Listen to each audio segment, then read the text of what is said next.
Chair, Conference. Zahid Ali, Wolverhampton Southwest CLP. I'd like to second Composite 9.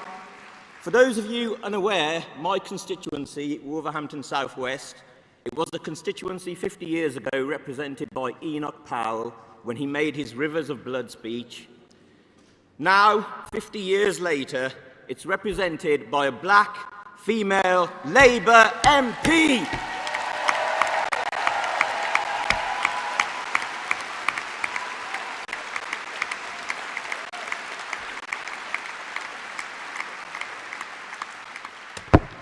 Oops. Do I get extra time? The arc of the moral universe is long, but it bends towards justice. And that gives us hope in the Palestinian activist movement and the Palestinian solidarity movement. Eleanor is a nurse, but I doubt in her career that on the mean streets of the Midlands, she ever had to face being shot at by a professional, trained army sniper. Unfortunately, that is the fate that befell Razan al-Najjar, a young female Palestinian medic who was shot dead during the March of Return. Razan will not be forgotten. We will remember her in our hearts and in our actions.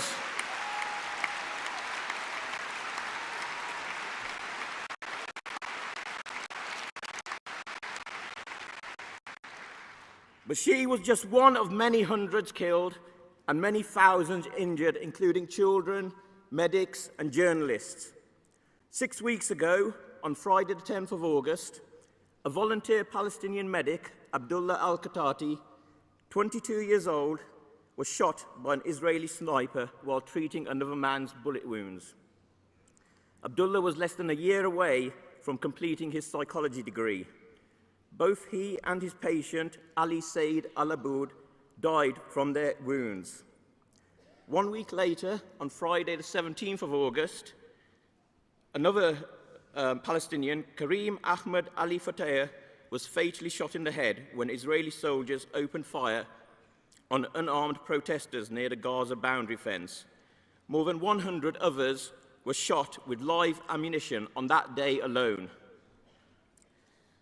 The Great Return March is a broad-based and popular protest by the Palestinians in order to make their voices heard. They are willing to die to be heard. Conference, we want to send them this message that we hear them.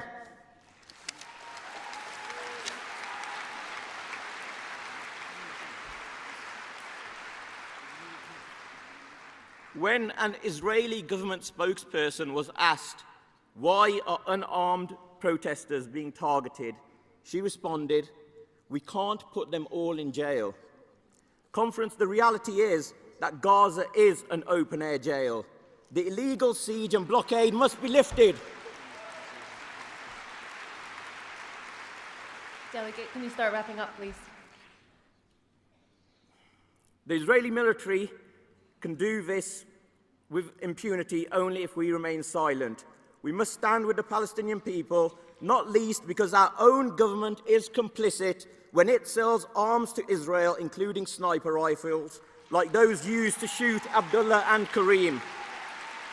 Join us in the call for an international investigation into Israel's use of force against Palestinian demonstrators and for arms sales to Israel to be frozen.